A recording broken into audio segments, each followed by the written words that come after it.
I'd like to call this meeting of the Board of Education to order. Public notice of this meeting pursuant to the Open Public Meetings Act has been given by the Board Secretary on November 4, 2025 in the following manner. Posted notice on the school bulletin board at the Administration Building, transmitted to the Courier Post, Philadelphia Inquirer, and the Clerk of Cherry Hill Township. Please rise and join me for the Pledge of Allegiance. I pledge allegiance to the flag of the United States of America and to the republic for which it stands, one nation, under God, indivisible, with liberty and justice for all. Mr. Schimpf, can you please call the roll? Dr. Braddock. Here. Dr. Dreisen. Here. Mr. Greenbaum. Here. Ms. Manzano. Here. Ms. Palmer. Here. Ms. Stern. Here. Ms. Winters. Here. Thank you. We have a treat tonight. Our very first thing is board recognition. I'd like to call up Alexis from High School East to talk about their upcoming fall play. Hi, thank you so much to the board for inviting us here tonight. We're very excited. My name is Alexis Novakuski. I'm the thespian president at East. We are opening our show Dracula in a couple weeks. It's through the 11th through the 14th. You can find tickets on our East Theater website on curate.com, and it's also on all of the Cherry Hill East socials and everything along those lines. One of the parts that we really enjoy about Dracula, our version, is it's a comedic thriller. So it's not just the typical Dracula that everyone reads at school, but there's also some fun aspects, like there's dancing and some music and some other fun aspects. So we are excited to give you a preview of that tonight. Thank you. Awesome. We can't wait.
You guys, that was so fun. That was amazing. I can't wait to come see it. So everybody out there who's listening, go get your tickets now. Dracula at High School East, coming soon. Thank you guys so much for coming here tonight.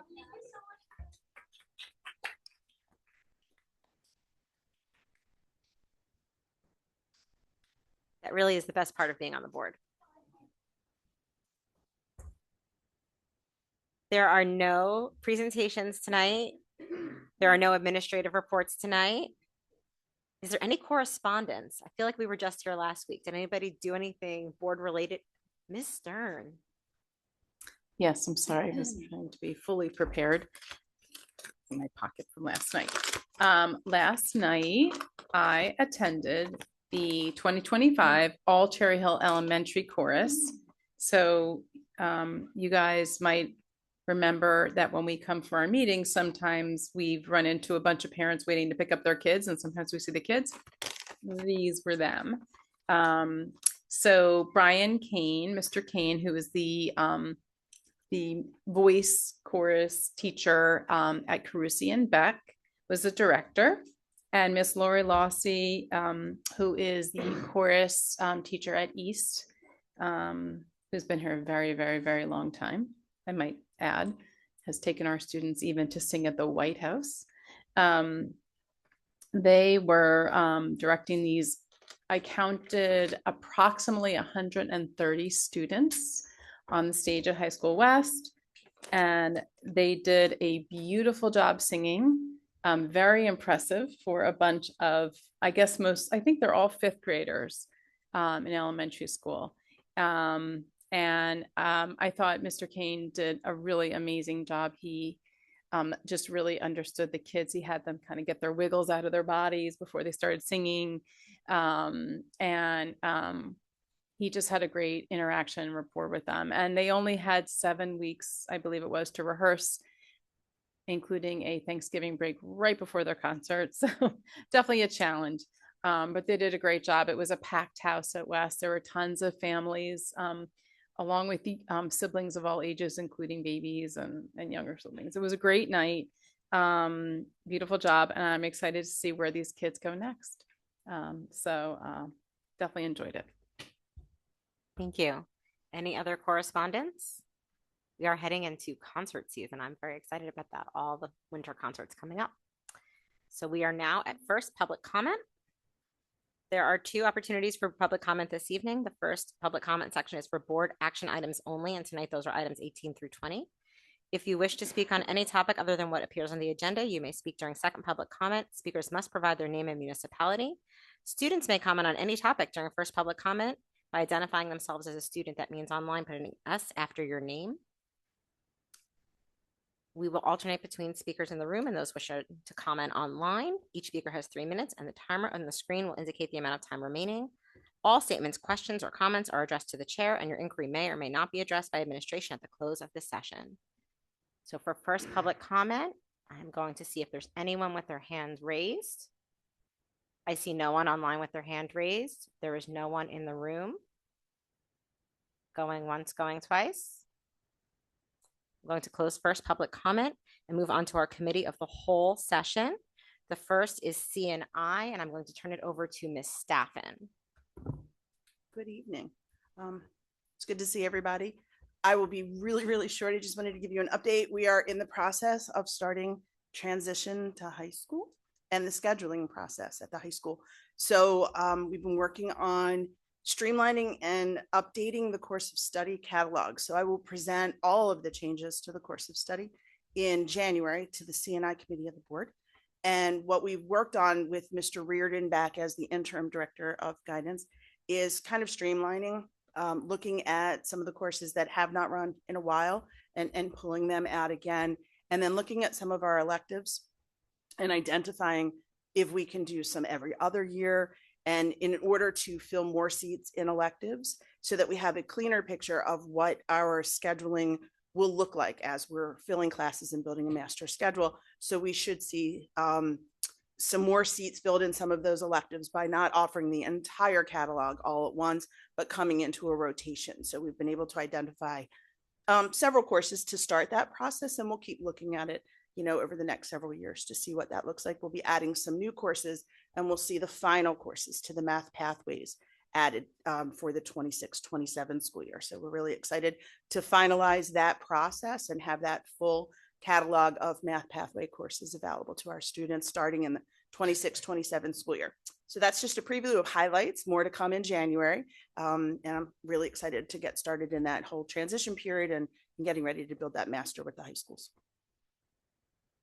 Thank you so much. Any questions on the course of study process for this evening?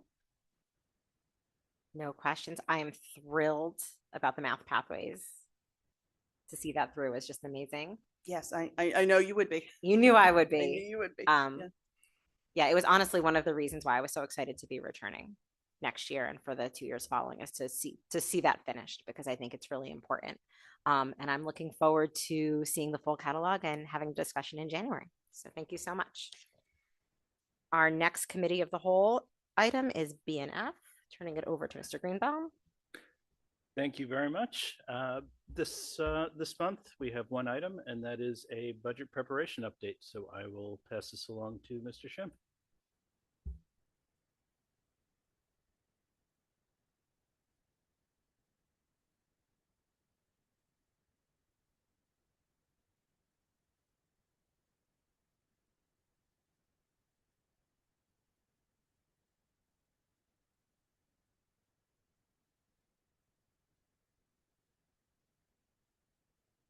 All right, thank you. So I'll try to be as succinct and quick as possible, Ms. Winters. But I thought now that we are deep into our budget preparation for the 26-27 school year, I've continued to make my rounds to each of the schools to meet with their school principals and their school administrative teams. I really enjoyed those discussions.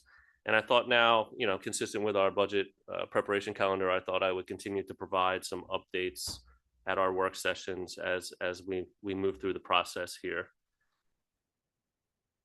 So this tonight, I just have a few slides. I'm just going to focus on the revenue side because, as you know, as the schools build their budgets, they have until January 16th to get all of their justifications in, all of their wants and needs for the 26-27 school year. So we don't have that data yet, nor do we have a very key piece of our revenue, which is our state aid, which I'll get to in a moment. But I thought I would just highlight a couple areas on the revenue side, a couple things that we do have control of, and a couple things that we don't necessarily have control of. So here what you see is just an analysis of our tax levy, which is really the one piece of revenue, in addition to fund balance, that we have control over on the revenue side of things. So you can see between 25 and 26 here, we did have an increase on the average homeowner of about $179. And in total, with the debt service portion and the general fund, that was a total increase on the levy of about 2.97%. And again, these figures are based on the average assessed home, which was $227,000 in 2025. So looking at that, as you all know, we do have a cap on the amount that we can increase our tax levy. So it's not a cap on our total budget, it's just a cap on that levy itself. So a 2% cap would equate in 26-27 to about $4 million increase in revenue, which on the average homeowner would have an impact of about $115. So with that being said, as most of you also know, we're coming up on, in the 26-27 year, it'll be the first time since Cherry Hill residents have been paying back the principal and interest on the $300 million in bonds that were issued in 2022. In 26-27, we're actually going to see our first decrease on the principal and interest payment, which will continue for the next 3 fiscal years, those continued decreases. So right now, with just some quick calculations on what our principal and interest payments will be and what I anticipate the state's portion to be, we can anticipate on the average home, again, estimate of about a $61 decrease on the debt service side of things. So we'll have an opportunity here. As you all know, from the last couple meetings and obviously from the last few budgets that Ms. Sugars presented, we knew we were kind of heading towards that I'm not going to call it a fiscal cliff, but we knew where we were headed as far as state aid and the use of surplus and all of those things kind of balancing their way out. So we've kind of used a couple Band-Aids over the last couple of years. So it'll be a welcome relief having the ability to hopefully or potentially increase the general fund side of the tax levy to support our operations, while at the same time offsetting that increase with the decrease on the debt service side of things. So also in 26-27, we will have some banked cap, which was created back in 23-24. So banked cap is something that the state instituted with SFRA back in the day, where districts have, again, you have that 2% increase ability, and there are certain waivers. So if a district chooses not to necessarily utilize those waivers or go to the 2%, they can bank the ability to raise the levy by that amount. Now it's only for 3 years, and if it's unutilized, it does go away.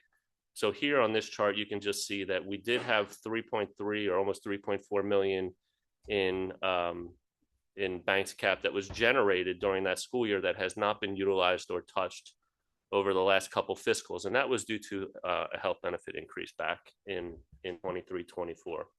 So I'd say some quick math on that. If in addition to utilizing, the 2% plus, the offset on the debt service side of things, if we were to have a need or were to utilize, the banked cap, that would create an additional impact on the average assessed home of $97. So if you add all those up, so the 2% plus the banked cap, would be an increase on the tax levy of about $7.4 million, and overall would be a net impact of $151 on the average assessed home. So that's kind of like, I'm not going to call it worst case scenario, but in addition to those, or to utilizing the bank cap and the 2%, we may also have additional waivers that apply as far as the health benefits goes. The state health benefits plan just on January 1st is about to incur a very substantial increase. As we talked about, I think it was the last meeting or the last committee meeting, we're looking at a substantial increase on our major medical and prescription as well. So that will generate the ability to raise the cap or to go even further above the 2%. But just keep in mind, we don't necessarily have to utilize that in 26, 27. So that's the portion that we're generating in 26, 27 that we could push down the line potentially into future years and kind of spread that out, knowing that we're going to have that offset on the debt service end to kind of balance things out a little bit and help us on the operational side. Just to jump into state aid real quick, obviously a lot of unknowns at this point with state aid with a new governor from everything we're hearing right now, which is really nothing. Actually hasn't been put into office yet, but during or on her campaign trail, she kind of remained consistent in her belief that she should continue following the formula as is, similar to what Governor Murphy has done. In addition to that, what she hasn't necessarily commented on, or we haven't heard too much about, are some of the changes that Governor Murphy placed within his budget legislation in 25-26 that do not remain permanent. And more specifically, those are the caps on the decreases districts could receive as in the form of state aid of 3% and increases up to 6%. Without those, or without that 3% cap, as most of you at the table already know, the district would have been looking at about an $11.3 million decrease in current year.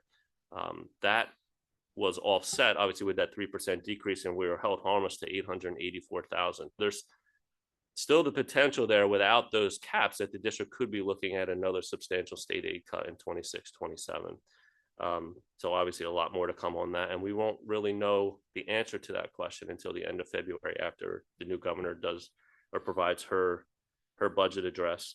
But I think, more specifically is the district no longer receiving equalization aid. 25-26 was the first year for that, and that's the first year where our local fair share, or what the formula says, our community can support our budget, our adequacy budget in the form of tax levy, actually exceeded our adequacy budget. So that negated our equalization aid, but that full reduction, again, that 11.3 million, was offset with that 3% held harmless. So you can kind of see they played kind of fuzzy games with the numbers and kind of just moved that additional 11.3 that we're not necessarily we're not owed, but are receiving this year, and they kind of moved those into the categoricals, which have now moved those above the levels in which we are owed. So according to the state, we are actually now overfunded from a state aid portion. So we'll see how that kind of plays out. Again, I don't necessarily see, and I'm going to get into it on the next slide, I don't necessarily see that number changing, as that would require significant property devaluation and income levels within Cherry Hill, and that's just over a 3-year average now is not going to occur. So main point here is we are anticipating further state aid reductions going into 26, 27. This is a slide I've liked to use in the past, and this just kind of shows our status as far as it relates to the SFRA, the formula itself. And on the far left column, you'll see is really the adequacy budget, and the adequacy budget is what the formula calculates for each district as to what they believe, or the state believes, or the formula believes the Cherry Hill Public School System needs to spend in order to provide a thorough and efficient education for our students. So you can see our current spending towards our adequacy budget is about $201 million, which is now our tax levy because we no longer receive the equalization aid side. And per the SFRA, we should be spending almost 210 million. So for the first time in many years in Cherry Hill, we're actually spending below adequacy. and only receiving categorical aid on top of it. So you can see how that kind of plays out. So the state within the formula and based on the district's equalized home values and the district income levels, it has now shifted the full burden of the adequacy budget onto the taxpayer. So just to put a couple numbers that I found interesting. So our local fair share, Cherry Hill's local fair share, has grown from about 145.8 million in FY22 to 210 million in FY26. And again, that number is directly driven by the equalized values and district incomes of the district. So to put that into further perspective, just from FY25 to current year, the equalized value or that the figure of our budget that goes into the local fair share number for equalized value went from 78 million to 90 million. And the district income level went from 103 million to 119 million. So the local fair share in one fiscal year increased by over $28 million. That's a major shift from state aid to tax levy in 1 year. And honestly, the district was fortunate to receive that 3% hold harmless reduction. I don't anticipate either, again, saying, the equalized value or the district income level is decreasing going into FY27 to the extent that it's going to drive these numbers in an opposite direction. And as we also know, those numbers are also manipulated, I'll say, by the multiplier that the state places on them when they do run the formula as well. So also an unknown, but I just thought it was a good slide, or it's an interesting history to see how much it shifted from state aid portion to now full tax levy on our operating budget. One of the other remaining revenue sources that we have somewhat control over is our fund balance, and fund balance is really broken down into a few categories, which I have listed here.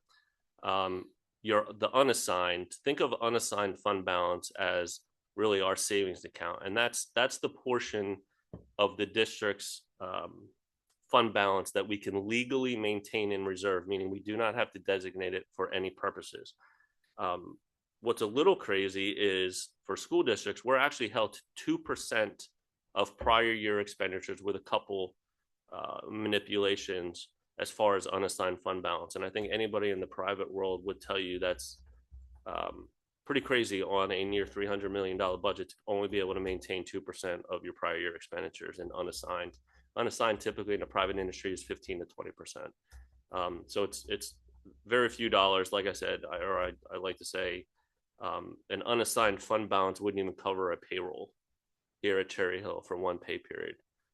And again, that 2% of prior year expenditure is actually state statute. So we're not allowed to exceed that. Any surplus or fund balance above and beyond that unassigned has to be distributed as revenue or budgeted as revenue in future budgets. So that's the designated portion you see in line 2 here. Well, before I get off unassigned, you can see at June 30, 2024, our unassigned fund balance was almost 6.9 million. That number plummeted to 3.8 million at June 30, 2025, and that's an audited number. So we're actually, not only is it hard enough to manage it with cash flow on 2% of prior year, we're not at 2%. So we've actually utilized some of our unassigned to balance prior year budgets. So the designated portions is that what I was referencing. Those are the amounts of surplus above and beyond that unassigned, and those are required to be budgeted. And you can see what was budgeted in the last 2 fiscals, or really I should say what was designated at the end of each of those fiscals. So that 13 million is actually what's budgeted in 25-26. You can see right now, and these are very early rough estimates, I don't project having more probably than 5 million in designated to budget in 26-27 out of current year. So in addition to anticipated state aid cuts, of which at this point could be anywhere from $11 million to say $800,000, we're also looking at a drastic reduction in surplus to balance our budget as well.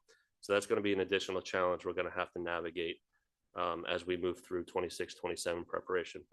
The last one I just wanted to touch upon is our capital reserve balance, and those are funds that have been placed either in June of each school year. We can take excess surplus and drop it into, by board resolution, into our capital reserve account or you can budget funds during the budget process to place into your cap reserve account.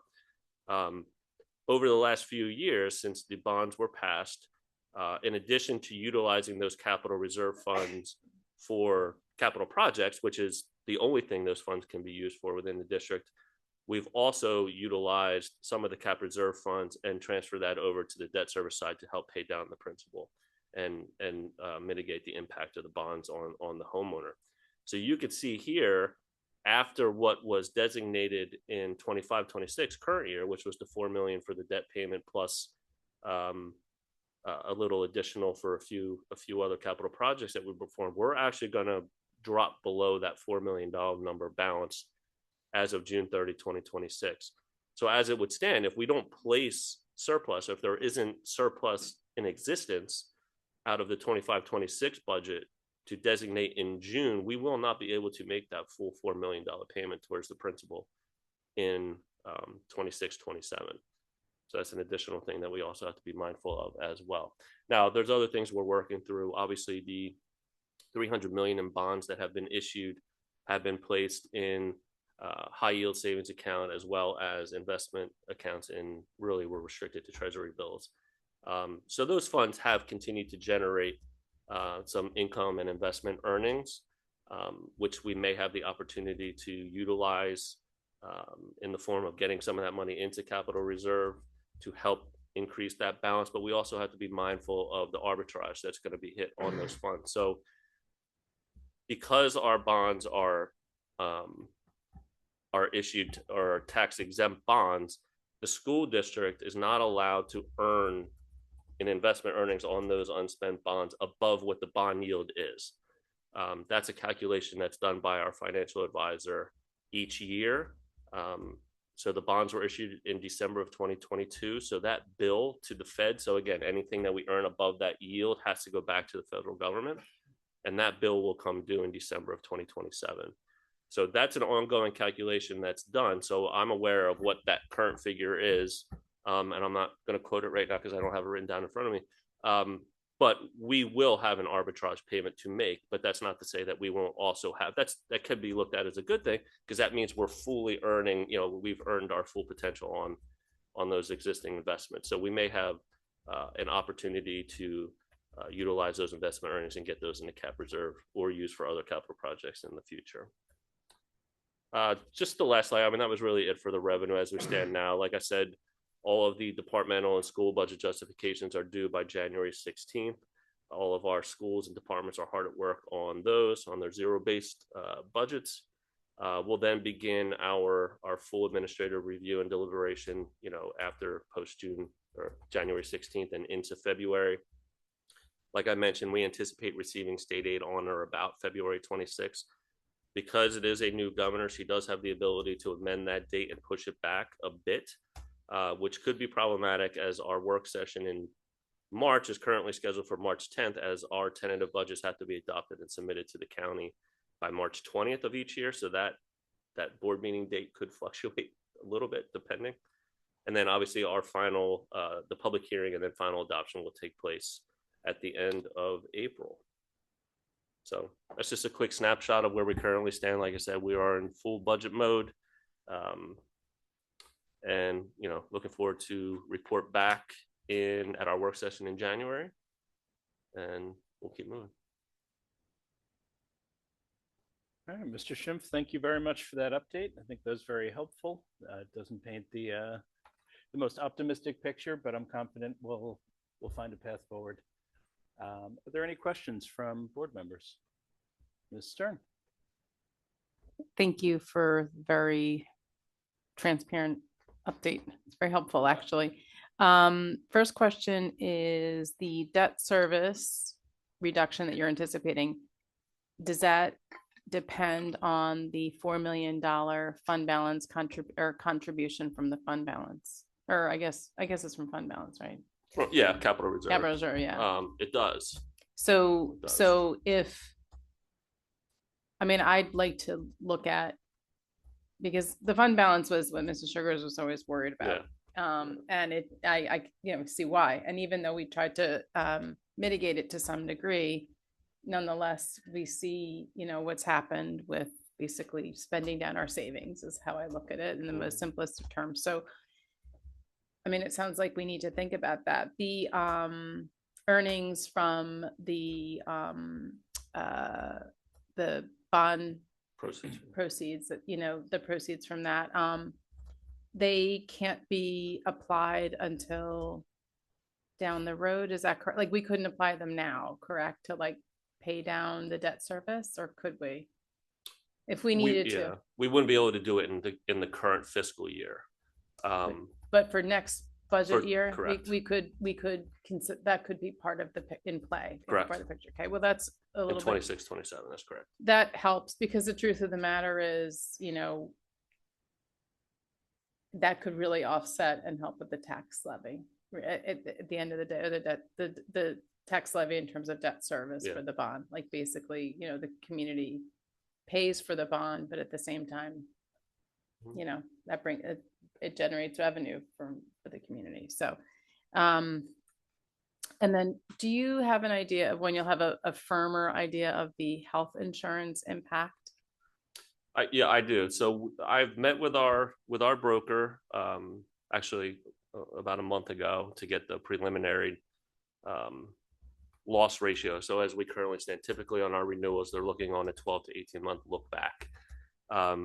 So we've had a chance to review. We have some preliminary estimates of what we believe Horizon will come back with.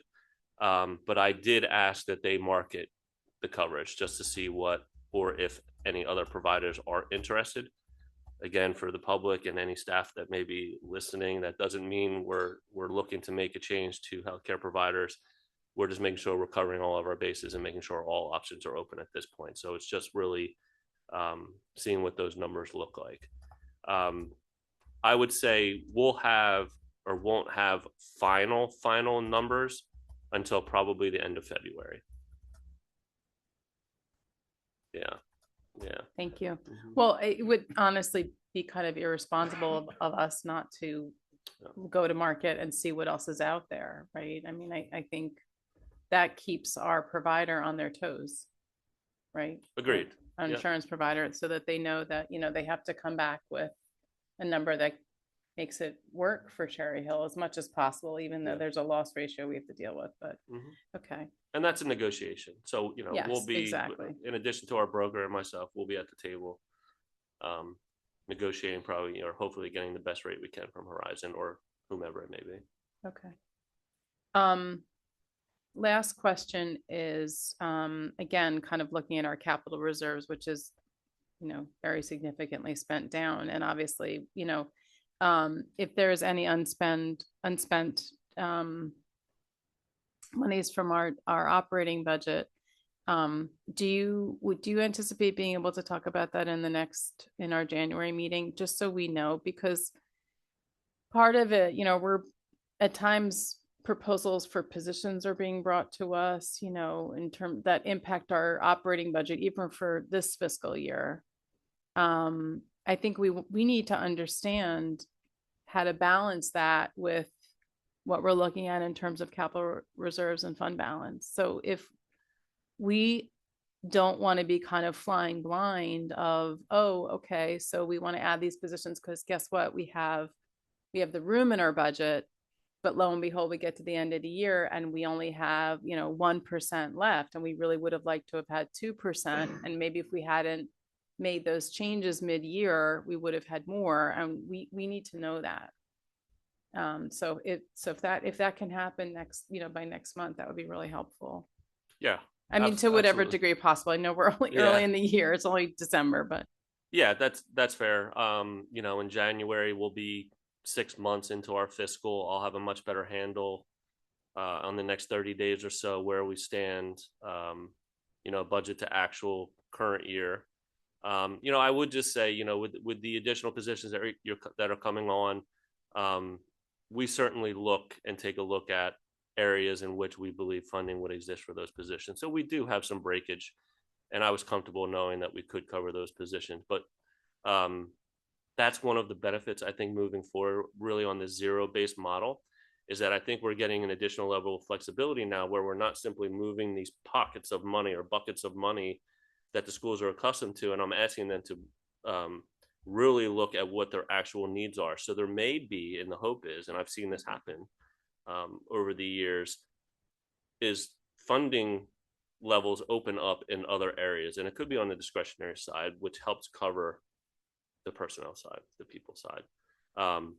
So yes, I mean, in January at that work session, I'll be getting into the appropriation and narrowing in on that fund balance side. Thank you. Very helpful. Thank you. Are there other questions from board members? Yes, Ms. Winters. I have a very simple question. Can you put that presentation into the BNF folder so that I can look at it again? Because I am not going to at all synthesize or remember everything you told me tonight, but I would like to take another look. So I'd appreciate that. I can, and I did put a PDF literally right before the meeting happened in board docs, but yes, I will.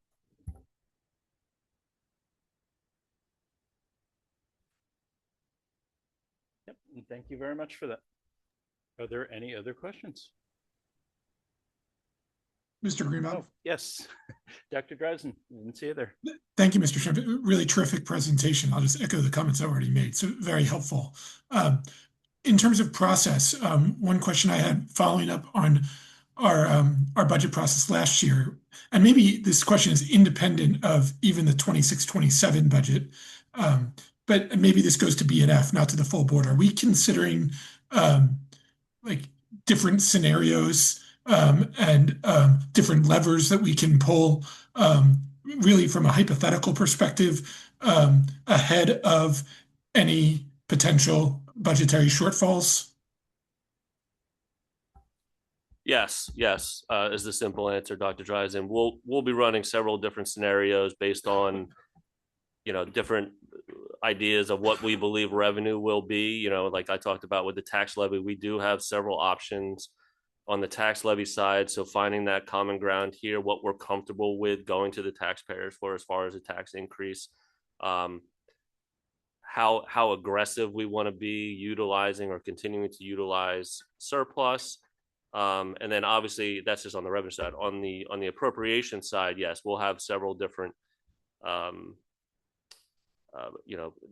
breakdowns, I guess you could say, of where, as I go in and I'm meeting with the principals and all of that, I'm kind of saying, hey guys, I really want you to go through this exercise. I really want you to do it from a zero-based model. I really want you evaluating what things you're currently doing, and are they working? Are they not working? Do we want to go in a different direction? But I'm saying at the same time, we have to be reasonable. And I'm saying, think of it as like green, yellow, red, green, like these are things that are red. These are things I absolutely, or the school cannot do without. Yellow saying would be great, but difficult to do without having. And then green, these are kind of like the low hanging fruit kind of thing. So they're all mindful of that. And I'll be developing different, funding scenarios as we navigate through up until, that March 10th date. And so in that timeline slide that you showed, is that like where in 2026 would potentially BNF be, participating in discussions of those scenarios? Yeah, I think at the February work session at the latest, but it'll be at committee early February, would be where we're really, I'm handing out a document and we're talking about like legitimate scenarios, because I'll have a better handle on what the budgetary needs are on the appropriation side. But again, none of that will be able to be finalized until we know what those state aid figures Understood. are. But I would say February at the latest would be, you'll see several different scenarios. Thank you. Okay, thank you very much. And again, are there any other board questions? Okay, seeing none, I will make a quick mention of acceptance of donations. I typically go through these when they're on our action agenda. And I always like to read through those just for appreciate the generosity of our donors. But I will ask folks to take a look on our agenda and take a look at the list. We have quite a big list here. Some pretty substantial donations from Cherry Hill Education Foundation, Woodcrest PTA, and a Scholar Athlete Scholarship from Michelle Liardo Trotman Scholar Athlete Scholarship. I'll read through them all next meeting. It's quite a big list, but I always like to just say thank you very much, and we'll go through them then. And with that, I will hand this back to Ms. Winters. Thank you. I don't believe there is anything under human resources this evening, Ms. Stern. Not that I'm aware of. Okay, it says discussion items, but Yeah, I don't think see I anything. think you asked that question earlier. I don't think there was I don't think there is. There is nothing under P&L. Tonight, P&L will meet next on January 5th. There is nothing under governance either. And that brings us to our action agenda for this evening. And shockingly, there is nothing under CNI tonight for the action agenda. So I'm going to hand it right back to Mr. Greenbaum for BNF. Thank you very much. The superintendent recommends, and I move the following. 18.1, approval of minutes, regular meeting minutes and executive session minutes dated October 28th, 2025. 18.2, approval of bill lists, and 18.3, resolution consenting to and approving solid waste and recyclable materials collection bid award and contract. Do I have a second? Ms. Palmer, thank you. And any questions? Not seeing any online either. Thank you very much. Mr. Schimpf, please open the voting. Mr. Schimpf, I will need to abstain on the payments to Bancroft on bill list number 2. Mr. Schimpf, I also have to abstain from 18.2 second bill list payments to Bayada. Thank you.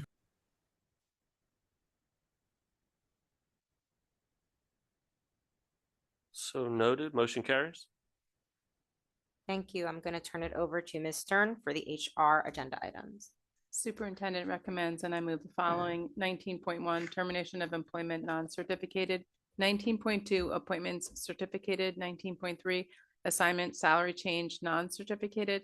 19.4, other compensation certificated. Do I have a second? Mr. Greenbaum, are there any questions? Seeing none, Mr. Schimpf, please call the vote.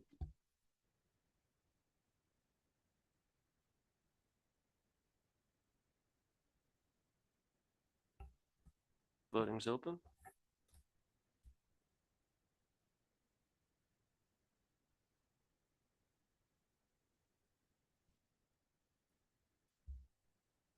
Motion carries. Thank you. And I'm going to turn it over to Ms. Palmer for the P&L agenda this evening. Thank you. The superintendent recommends, and I move the following. Item 20.1, approval of harassment, intimidation, bullying investigation decisions. And for the board's reference, these are the investigations reviewed in executive session on November 25th of 2025. Can I have a second? Ms. Stern, are there any questions? Okay, seeing none, can you open the vote, Mr. Schimpf?